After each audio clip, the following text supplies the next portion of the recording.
I feel very called to become a member of the Catholic Church. Love the Catholic Church. It's just the best place to be. From the studios of EWTN, this is Open Line. In North America, call toll-free 1-800-585-9396. That's 1-800-585-9396. Outside North America, call 1-205-271-2985. You can also send an email to openline@ewtn.com. A tremendous Tuesday to each and every one of you. We are glad you took some time out of your day to join us on Open Line Tuesday. It's Pro-Life Tuesday as our pro-life warrior, Barbara McGuigan, is in the house.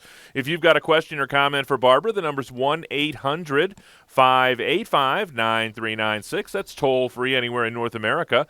1-800-585-9396. If you're outside the United States and Canada, we've got a number for you. It's 1-205-271-2985, and we would love to hear from you, so much so we will put you straight to the front of the line if you call us from outside North America at 1-205-271-2985, or you can always send us an email, openline@ewtn.com. I'm Jack Williams. Michael McCall produces the program. Mr. Matt Gubensky is your call screener, and we got caught up in all the exuberance of Michael McCall's recent engagement and Matt Gubensky's recent lack of engagement on yesterday's program that we forgot to mention entirely that Matt Gubensky Sr. celebrated a birthday yesterday, and they are with Matt's sister Mariel up in the Northeast, where their family is from. Mariel is getting married on July 2nd. Once again, we said congratulations to her yesterday. We'll say it again today. But they're help moving some stuff up there in anticipation of that wedding, and they may be listening on our D.C. affiliate there, 1160 a.m. in WMET in the Washington, D.C. area for a member of the Guadalupe Radio Network and carrying EWTN programming. So Mary Kay and Matt Gubensky and Mariel, if you're listening, happy birthday, Matt, and safe travels, and we look forward to seeing you when you get back here. Our host, as she is every Tuesday, our pro-life warrior, Barbara McGuigan. Barbara, how in the world are you? I'm just fine. How about you, Jack? I'm fantastic, thank you. And there's actually good news on your little sheet. You give me a little sheet, so I understand where we're going on Tuesdays, and there's like all kinds of good news on this sheet. I'm pretty excited about it. Well, it's so true because, and I'm so thrilled about this. The Indiana Senate Committee passed a bill last Wednesday, House Bill 1337, in a 60-40 vote, and now this bill goes off to the desk of pro-life Governor Mike Pence. And what this bill is, it would ban abortion doctors from knowingly aborting an unborn baby solely because of a genetic disorder such as Down syndrome, race, or sex. And doctors caught aborting unborn babies for these reasons could be sued for wrongful death. How do you like that, Jack? I like it a lot. I just was stunned when I saw this, and I checked yesterday for an update because I saw it last week. But and it also has several other abortion-related measures that it covers, including a requirement that aborted or miscarried babies' bodies be cremated or buried, and another requirement that abortionists who have hospital admitting privileges renew these privileges annually.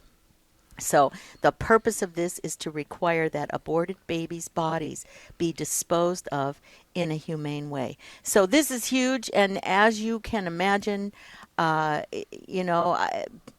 media groups launched a vicious attack this past weekend against this Indiana bill, calling it extreme and outrageous even, and a group of Republicans opposed it as well.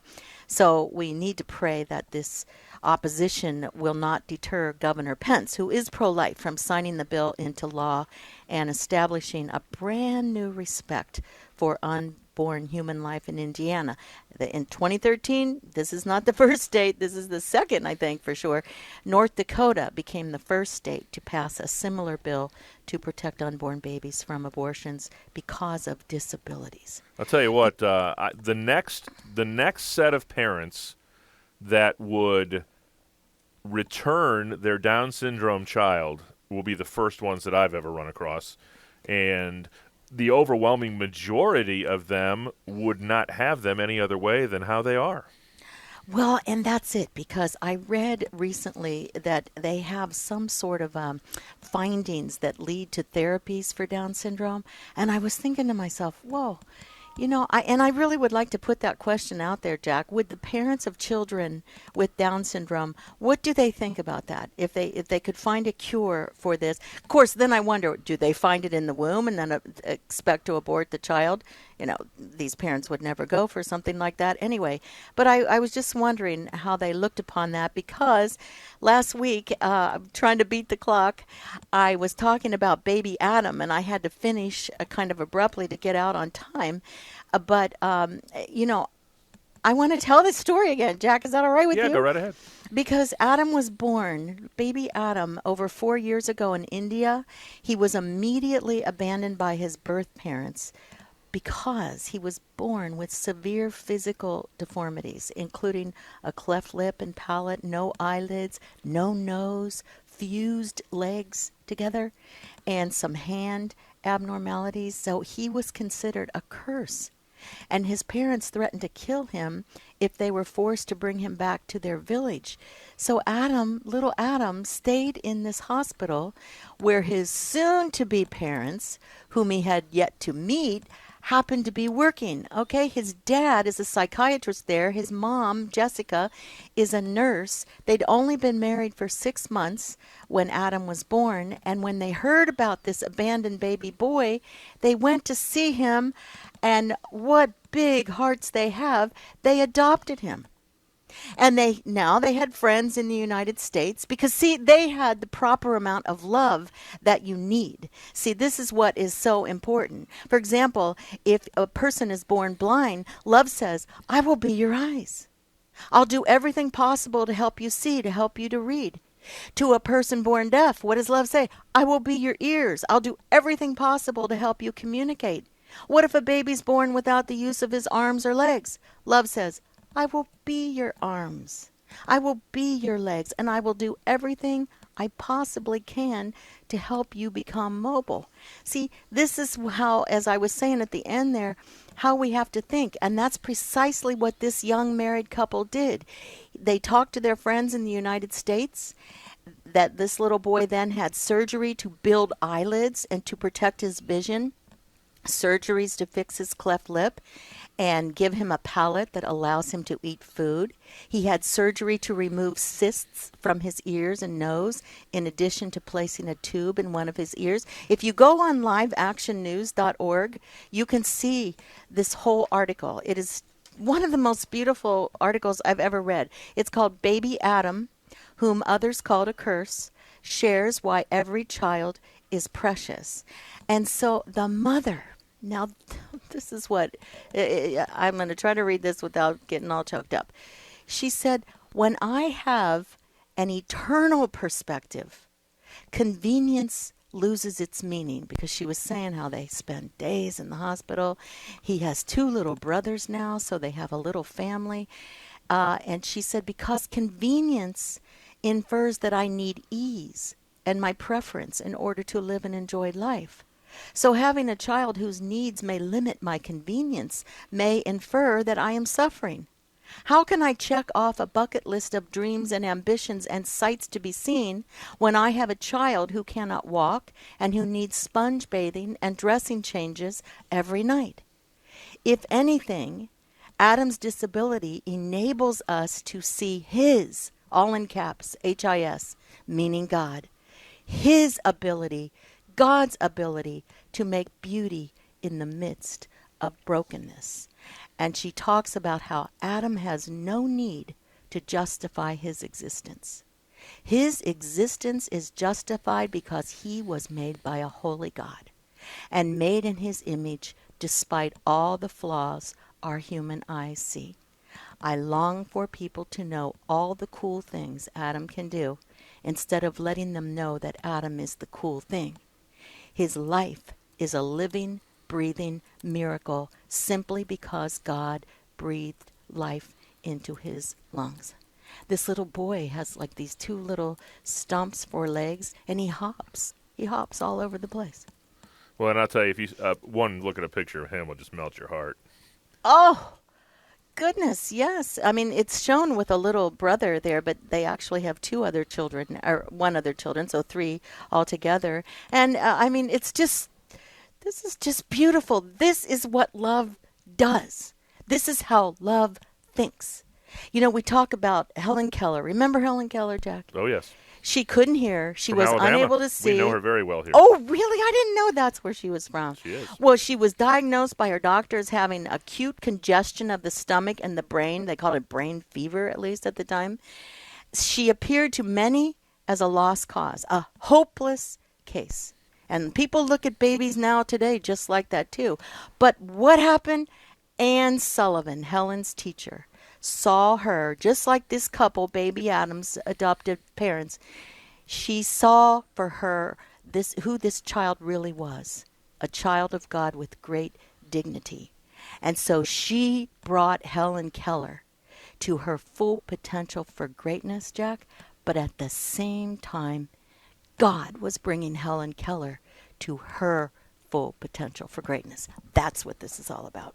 Just getting started on an open line Tuesday with our pro-life warrior, Barbara McGuigan. Paul in Houston, Texas, hang on the line. We're going to talk to you next. And we'll also talk to anybody else who cares to give us a phone call at 1-800-585-9396. Open line Tuesday with Barbara McGuigan.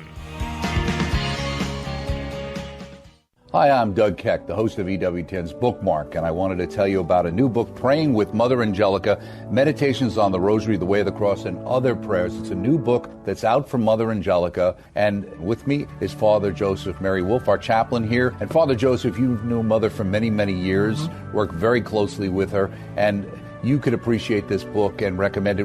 What are some of the highlights, maybe a prayer you'd like to read? You know, I like it that it has her meditations on the mysteries of the Rosary, including the luminous mysteries, which were taken from her programs later, but also her meditations on the Stations of the Cross. And one of my favorite parts is her conversation with God. So it's like entering into her prayer. Mm-hmm. So here's one where Mother speaks about time, and it's more like a prayer. Life is so short, my Lord. I look at all my yesterdays, and they seem so hazy, while all my tomorrows are uncertain. The only time I really possess is this tiny moment, and it passes so quickly. It is a most precious gift in your hands, and I should look at it as I would a treasure.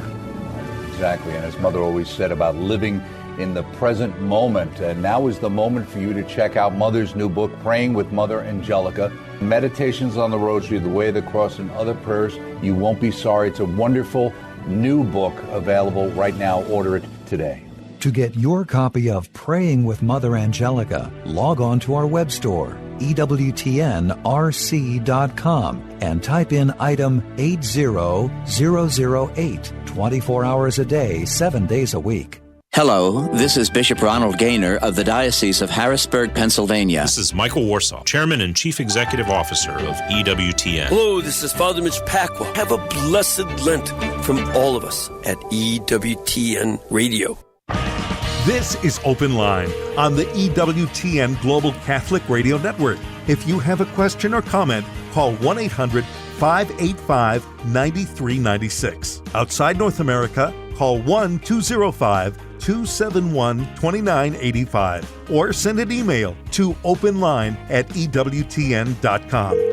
Hey, but remember to like EWTN Radio on Facebook. Go to facebook.com/EWTN Radio Network and give us a like. I think we went over, was it 5,000 likes we went over last week? Unbelievable. It seems like the staff in the radio room were the first 4 or 5 likes. It seems like last week, and now we're over 5,000 likes on Facebook. So facebook.com/EWTN Radio Network. To the phones we go. Paul's our leadoff hitter today in Houston, Texas. He's listening to EWTN on the Guadalupe Radio Network.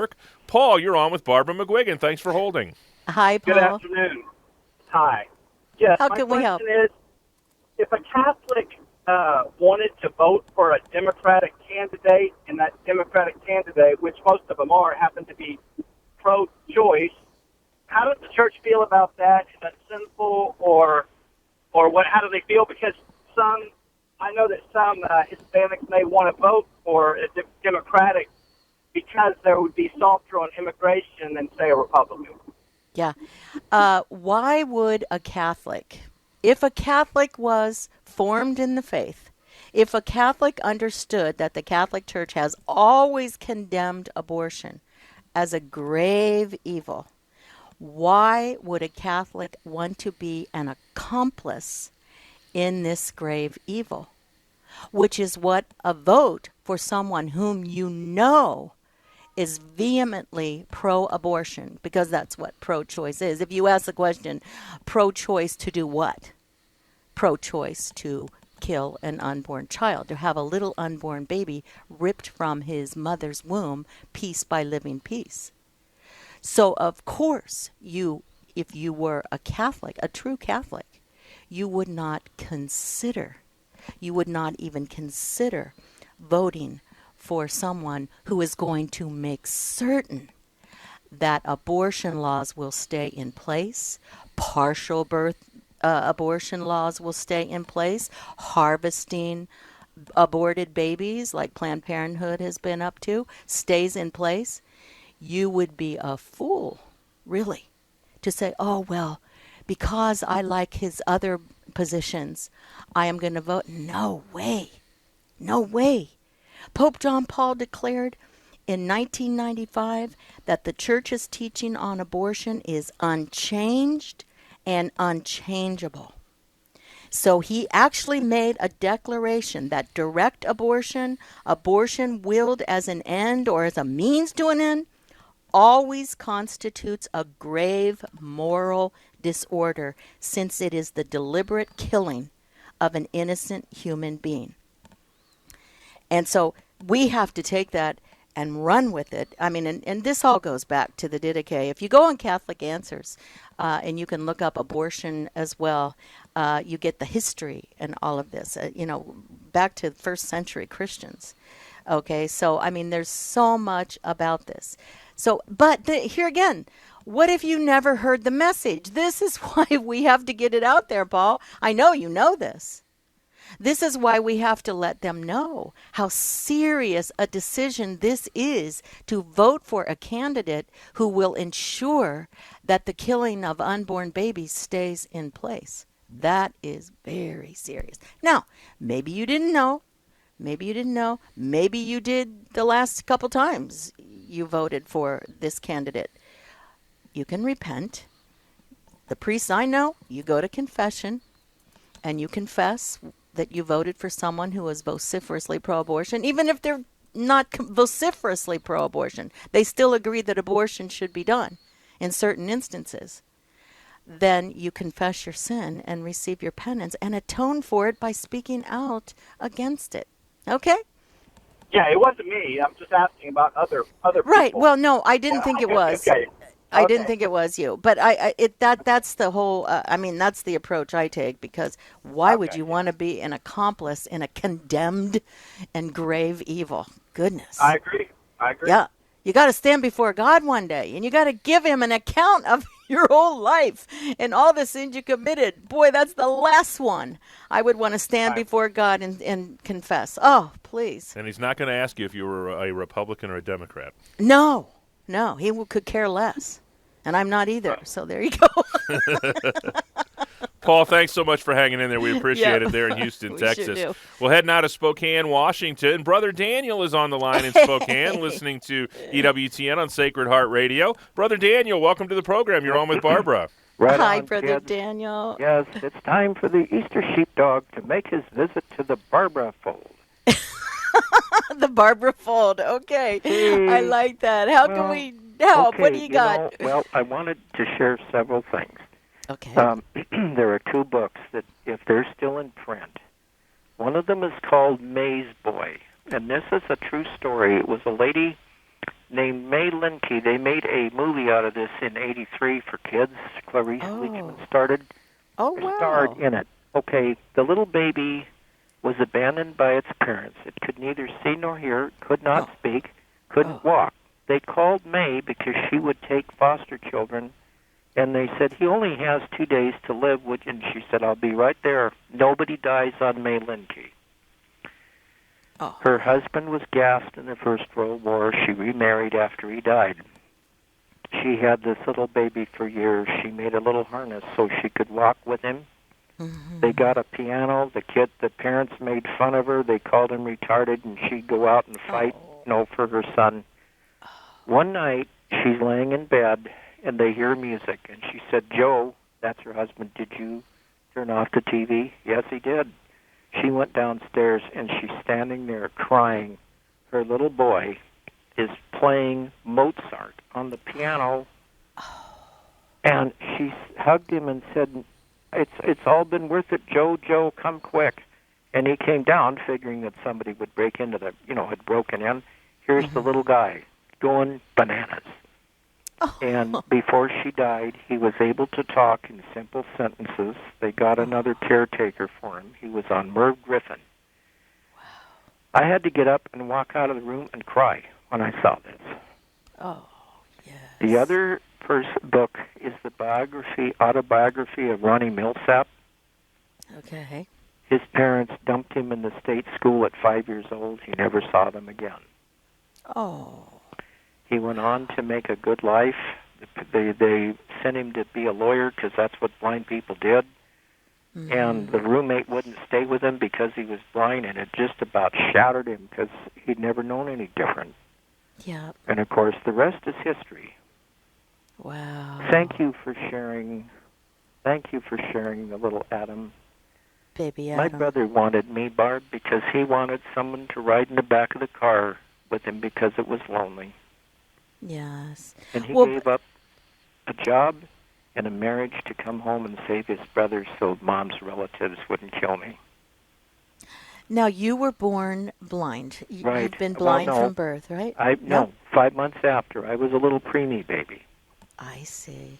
Okay. So they carried me around in a biscuit tray. I was 1.5, 1 pound, 5 ounces.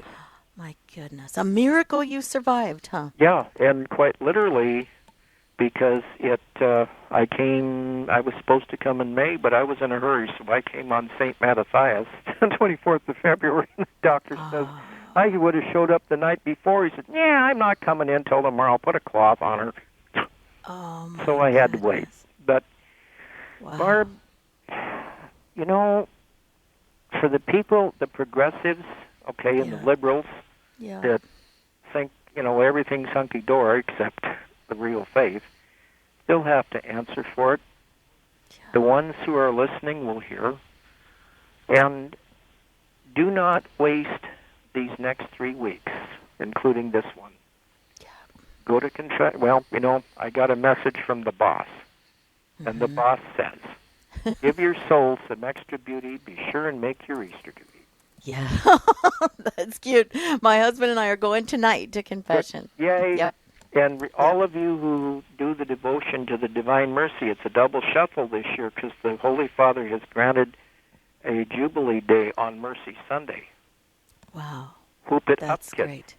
Yeah. And for those of you who are bedridden or in nursing homes or wherever you are, apply that suffering to the conversion of our country and the conversion of souls because, kids, we need to be using our rosaries. Those who can go to adoration. Yeah. Barbara, to you and all the rest of the sheep out there, have courage, stay close to Jesus, who's the Good Shepherd, and his mother. And as I was telling someone, I love trees. If you make me mad, you can drive me up a tree. If not, I'll bark up the wrong tree, but I love trees because I can jump out of them onto the wolves' backs. Oh, okay, we're going to have to go to a quick break. I'm so thankful that you called, Brother Daniel. I had to call. These little ones are gifts from God, and the ones that, are bedridden, they would put prayer little slips under her bed. Prayers got answered. Bye-bye, kids. Thank you, Bye. Brother God Daniel. bless Appreciate you. the phone call. If you've got a question or a comment for Barbara, the number's 1-800-585-9396. Couple lines open for you at 1-800-585-9396. Open Line Tuesday rolls on with our pro-life warrior, Barbara McGuigan.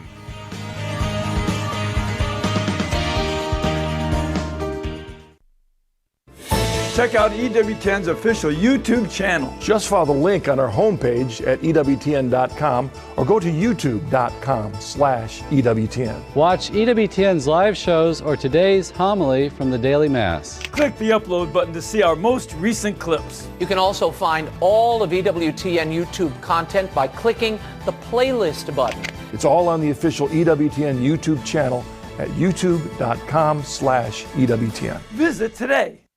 60 Seconds with Father Mitch Pacwa. We teach because the Scripture teaches it in Hebrews 7, 8, and 9 that Jesus died once and for all. And therefore, we believe that Jesus himself has that one saving act of his death on the cross and his glorious resurrection from the dead at the center of each sacrament. It's not that we kill Christ again and again. It's rather that infinite act of Jesus dying on the cross and rising from the dead is made present by him and his Holy Spirit at the Mass and the other sacraments, and that it is Christ who is baptizing. That's why I don't say, may Jesus baptize you. I don't say that. I say, I baptize you. I'm speaking for Jesus. I don't say, this is his body, or this is your body. No, I say, this is my body. I speak for Jesus. It's not about us. It's about focusing on Jesus. The people you know and trust are on EWTN. Something amazing is happening on EWTN. One wildly dynamic speaker and a team of young missionaries are on a cross-country road trip, spreading their message of hope in Christ. Their passion is awakening youth to the power of God's love. It's energetic, honest, affirming, like nothing you've seen on TV before. You're Amazing with Justin Fatika. Thursdays at 10 p.m. Eastern on the Global Catholic Network, EWTN. This is Open Line on the EWTN Global Catholic Radio Network. If you have a question or comment, call 1-800-585-9396. Outside North America, call 1-205-271-2985 or send an email to openline@ewtn.com. Just in the nick of time, tonight on Mother Angelica Live Classics, Mother's going to talk with us about preparation for Holy Week. That's 8 p.m. Eastern tonight on EWTN Television. And tomorrow night on EWTN Live, Father Mitch welcomes members from the American Academy of Sacred Arts, William Mafucci, Stephen Kilpatrick, and Paula Luskus. They showcase artists who are using their talents to glorify God. That's tomorrow, 8 Eastern on EWTN Television. Back to the phones we go. Louise is in Cincinnati, Ohio. She's listening to EWTN on Sacred Heart Radio. Louise, thanks for holding. You're on with Barbara. Hi, Louise. Hi, thank you so much.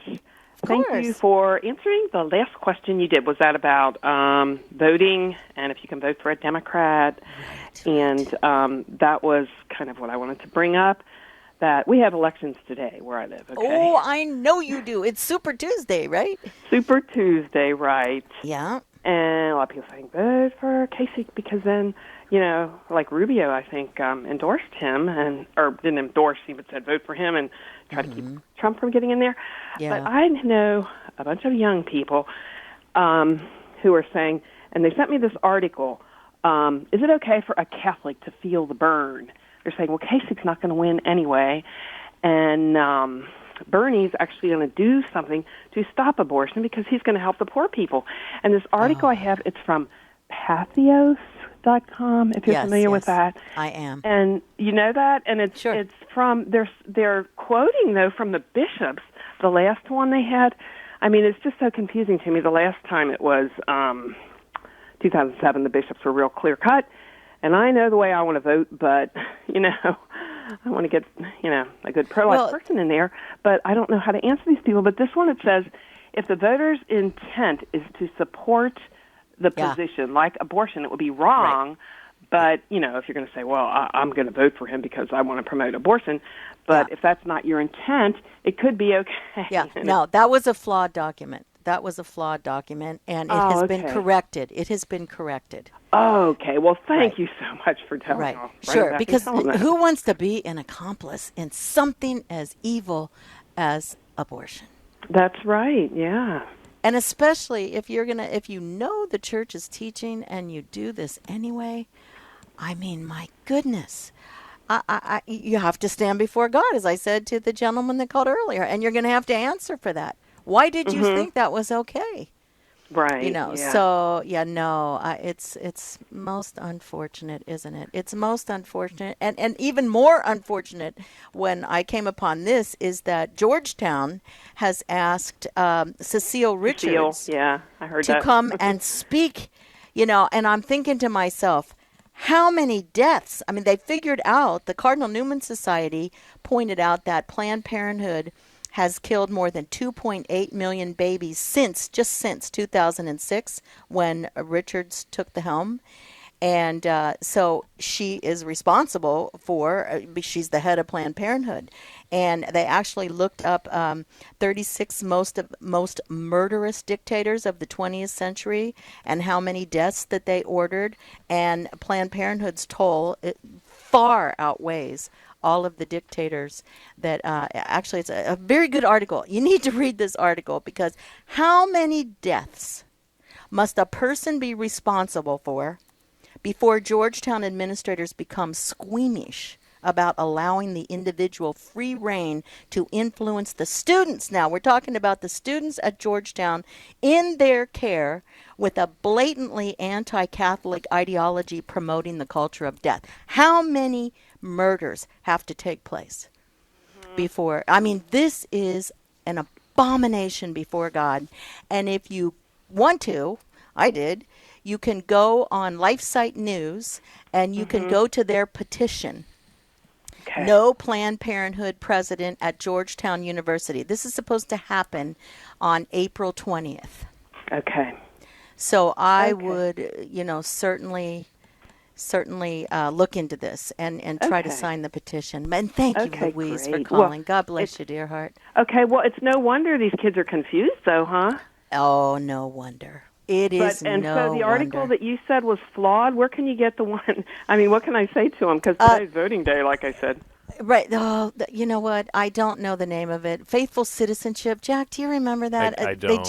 They just kind of revised it and made it to tell the seriousness of voting for someone, whether you like what they are and anything else, because abortion is the fundamental, pivotal issue that we cannot deny. It is the first issue. If you don't even have the right to be born, then no one's going to care about immigration or any other issue.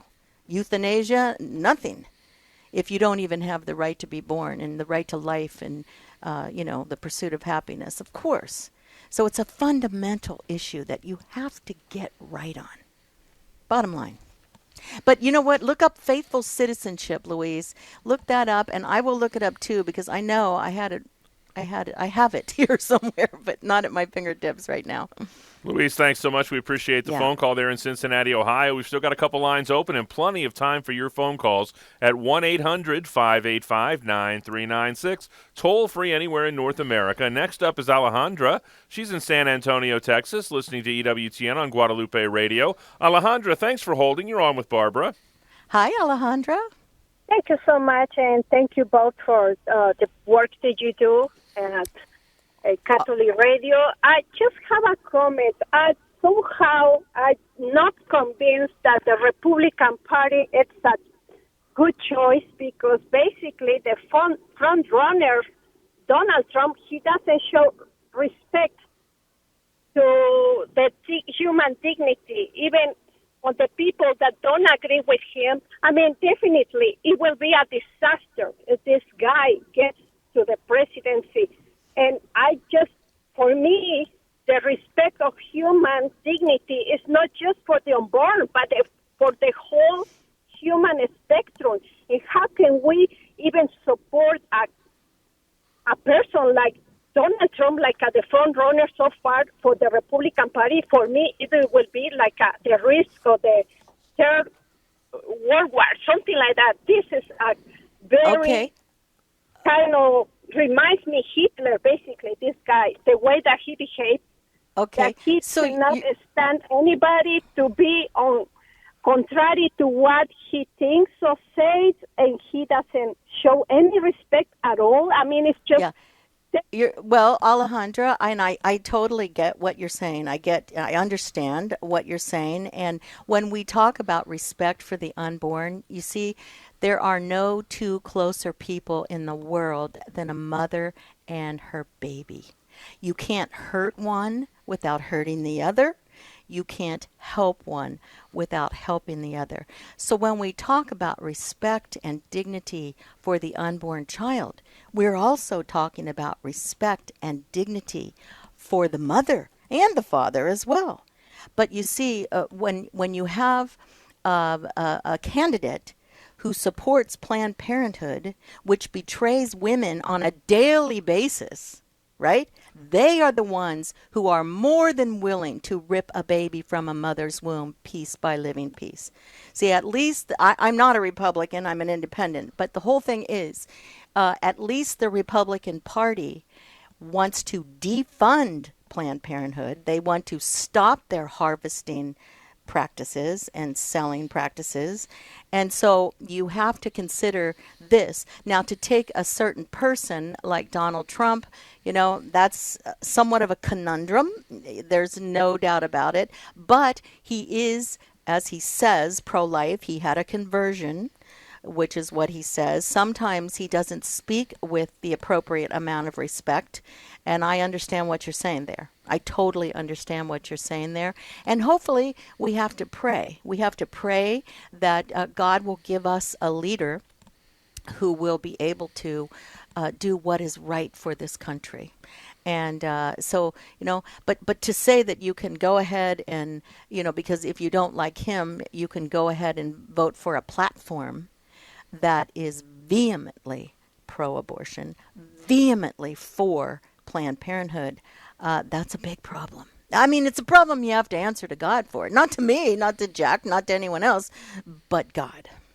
Thanks so much, Alejandro. We appreciate the phone call. 1-800-585-9396. Still plenty of time for your phone calls at 1-800-585-9396. We'd love to hear from you. Next up is Socorro. He's listening he or she, I guess I should say, is listening in the great state of Virginia. Socorro, you're on with Barbara. Hi, Socorro. Hello. Yeah. Yes, hi. Go right ahead. How can I help? Yeah, I was just kind of thinking because this is the election year. So, it's really a very difficult task because, again, as I said, God forbids. I hope that Donald Trump is not the Republican nominee. But if that happens, and between him and either Bernie Sanders or Hillary Clinton, who are both pro-abortion, so in good conscience, am I supposed to be abstaining from voting, or there's no lesser evil here that I can choose from? Well, it's not that you're choosing between two lesser evils. It's just that if you do not vote, then there could be a chance that the person or the party that will do the most evil, right? The most evil, then, we have a responsibility to vote for a person who will not do the most evil, put it that way. So, because, evil is evil. Evil is evil. But if you want the worst evil to hold sway, to reign, right, then, you're going to have a very difficult time. So it's better to at least vote for the party that will do the least amount of evil. Okay? That would be very difficult because they have the equal amount of evil. Well, I don't think so. I don't think so. I mean, the Republican Party at least is very much opposed to abortion, at least in their platform. I'm not saying that every Republican is against abortion, but it is in their platform. So, and just the opposite is in the Democratic platform. And the Republican Party wants to defund Planned Parenthood, at least those candidates now that we're working with to see which one will be the nominee. they are vehemently opposed to funding Planned Parenthood. So, you can't. They're not apples and apples here. It's totally different. 1-800-585-9396. We've still got time for your phone calls. We'd love to hear from you. 1-800-585-9396. We'll pay for the call anywhere in North America. Open Line Tuesday with our pro-life warrior, Barbara McGuigan.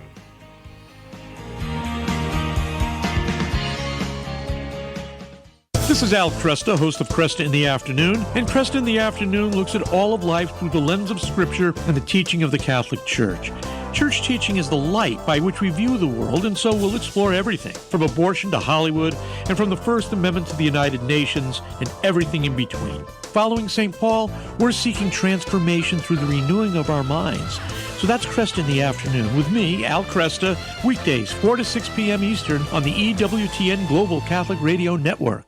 Hello, I'm Doug Keck, host of EWTN's Bookmark. I wanted to mention a new book that I wanted you to check out in time for the Jubilee of Mercy. It's A Holy Year in Rome, the complete pilgrim's guide for the Jubilee of Mercy by our one and only Rome correspondent, Joan Lewis of Joan's Rome. And in this book, Joan takes you back in time for a look at the history of Jubilees and then brings you up to the present with a visit to the 7 pilgrim basilicas of Rome, 4 of which must be visited by pilgrims to obtain a Holy Year indulgence. You'll discover the treasures of Rome and the Vatican, and you'll learn all about the many interesting facts, such as the difference between a church, a basilica, the significance of the holy doors, architecture, liturgical customs, and much, much more, as only Joan can bring them to life. Available through the EWTN Religious Catalog, EWTNRC.com. It's A Holy Year in Rome, the complete pilgrim's guide for the Jubilee of Mercy by the one and only Joan Lewis. Check it out. This is Open Line on the EWTN Global Catholic Radio Network. If you have a question or comment, call 1-800-585-9396. Outside North America, call 1-205-271-2985 or send an email to openline@ewtn.com.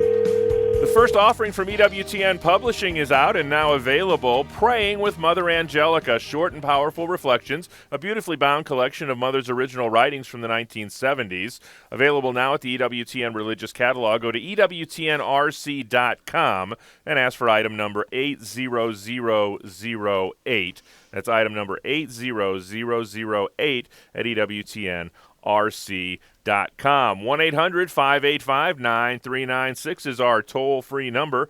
And Barbara, yes, where do you want to go? I was going to go West Virginia. Do you want to go to the Laetare Medal instead? What would you like to do? Yeah, well, West Virginia's fine. That's fine too. You're the boss, Barbara. You pick. Actually, South Dakota just yesterday banned abortions after 20 weeks, and the governor signed this bill into law.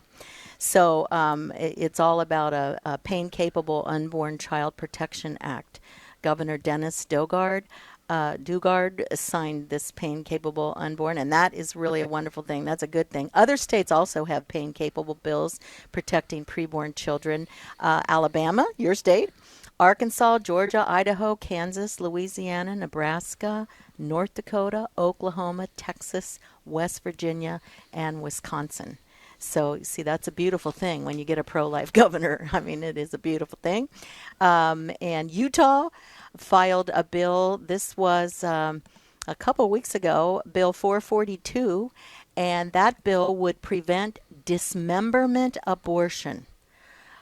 You read, basically a cruel method that rips the unborn baby limb by limb. And then you have West Virginia legislature passed a ban on dismemberment abortion. So all of this, and I know this is not the final answer to end abortion. People always will call in and say, hey, but you're saying that, it's all a legal matter. No, of course not. But in Oklahoma, abortions have dropped 34% because of the pro-life laws that have saved babies and their mothers from abortion. And that's a huge number. So, between 2006 and 2014, the state's abortion rate dropped 34%. So back to the phones we go. Abraham is driving through the great state of Indiana. Abraham, you're on with Barbara McGuigan. Hi, Abraham. Oh, sounds like we have some interference. How are you? I'm great, thank you. How about you, good man? I'm okay. I'm just too sad at that figure I had, the amount of children that have been killed from 2016 to now, 2006, and now it really bothers me. My day have been okay until I had that figure. I'm very, very sad. Yeah. Life, the most sacred thing God created is life. Yes, Abraham. I wish everyone understood that. People are being politics with life, which is totally wrong. Right. That's the last thing we should touch. Live and let's live. Exactly. Anybody that kills is not a Christian. There you go. Unless it's in self-defense, that's a different thing. Anybody that kills is not a Jew. Because these three religions really advocate the preservation of life and respect for life. Where is the freedom? Where is the pursuit of happiness if we destroy these things? Amen. Right? Amen. I will not be a part of that. Is this going to be life after death? And what are they going to tell God? What are they going to tell God? Hard work? Yep. No. What are they going to tell God? There you are. Doing the best talk show. These are the things that are supposed to be on the air. Let people hear. Let people hear. This war is going to not. Yep. Yeah. The politics is destroying us. It's destroying this land. It's destroying the world. Politicians only want to be voted in. They don't care for what is important to mankind. Yes. Life is not anything one should play politics with. Yep. Thank you very much for ever allowing me to vent my feeling out. Well, you did a good job, good man, and thank you so much for calling this show. God bless you. Appreciate the phone call, Abraham. God bless you. 1-800-585-9396 is our toll-free number. Still a few minutes left. If you'd like to call, we'd love to hear from you at 1-800-585-9396. Barbara. Yes. Kalamazoo.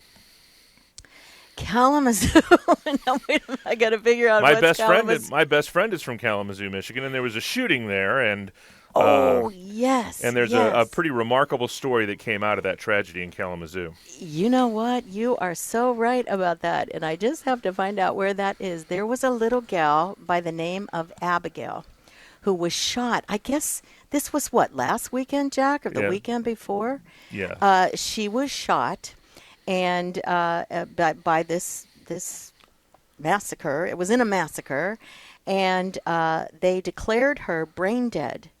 And they were all set to have her organs harvested. And she was just about to be rushed to surgery on Sunday. This is from one of the policemen who brought her to the hospital, I guess. And this was in People magazine as well. The Michigan State Police First Lieutenant Dale Hines said that the girl's parents were told that she was brain dead and that it was unlikely that there was anything else they could do for her. Okay, well, an hour later, when they were preparing her now to harvest her organs, she started to squeeze her mother's hand, and her mother started to communicate with her. So the mother called in the doctors, and when they started to question the 14-year-old girl, she gave them thumbs up. She gave them thumbs up as answers to her question. So, the mother felt like this was a definite ray of hope and light in such a dark situation. And now, this past Thursday, her condition is improving. She's responding to staff, has given thumbs up and wiggled her toes. So, once again, the question of determining when a person is brain dead, that's been the subject of considerable controversy. We've talked about that on The Good Fight, but more than a few times. And they were going to because they have to get fresh organs, so they, say, she's brain dead. And I'm sure they do their best in making these distinctions here. But thankfully, the little girl probably heard them and squeezed her mom's hand right away. Pretty good news, huh? Very good news. Yep.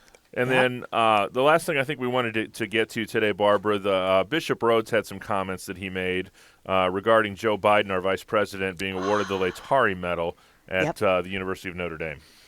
Well, you see, here we got Cecile being invited to Georgetown, right? And then we've got now Notre Dame, once again, is honoring pro-abortion Vice President Joe Biden, and also I think John Boehner, but he would not be in that category. So the bishop, Kevin Rhodes, severely criticized the University of Notre Dame's decision to award this pro-abortion vice president with the 2016 Laetare Medal. He said the controversial choice could provoke scandal by giving the impression that one can be, here we go, a good Catholic while also supporting or advocating for positions that contradict our fundamental moral and social principles and teachings. I mean, we had a couple callers today saying, hey, can you vote for someone who is pro-choice, pro-abortion? And here's the bishop saying, hey, you can't give him. This is a scandal to let someone think that you can be a good Catholic while you support or advocate for positions that contradict the Catholic faith and what we believe, our fundamental moral and social principles and teachings. So he then explained, he said that I believe it is wrong for Notre Dame to honor any pro-choice public official with the Laetare Medal, even if he has other positive accomplishments in public service. See, there it is. There it is once again. You know how many people say, oh, well, Planned Parenthood does good things too. Okay? It doesn't matter how many good things they do when they've killed 2.8 million unborn children since 2006 when Cecile took over. That's just a brand new fact we have now. It doesn't matter how much good you do. If the Ku Klux Klan gives lunches to the homeless, would you say, oh, well, the Ku Klux Klan, they do some good things? No, you wouldn't. That is faulty logic. That's wrong thinking, stinking thinking, to think like that. So the bishop, the good bishop, is stepping up and saying that no matter what, he said, I also question the propriety of honoring a public official who was a major spokesman for the redefinition of marriage. There's another thing. He said the church has continually urged public officials, especially Catholics, of the grave and clear obligation to oppose any law that supports or facilitates abortion or that undermines the authentic meaning of marriage. There you go. He steps up. Barbara, well done today. Nice job out of you. Thanks for being so gracious with your time, and thanks for being on our team. Oh, thank you, Jack. Thanks for being on my team, too. On behalf of our host, Barbara McGuigan, our producer, Mr. Michael McCall, call screener, Matt Gubensky, I'm Jack Williams, thanking you once again for taking some time out of your busy schedule to join us on Open Line Tuesday. We'll be back at it again tomorrow. Father Mitch will be in the house talking church teaching, ancient languages. He'll even take a swing at canon law, even though he'll tell you he's not a canon lawyer. That's tomorrow here on Open Line Wednesday with Father Mitch Pacwa here on the EWTN Global Catholic Radio Network. Until we get together then, God bless.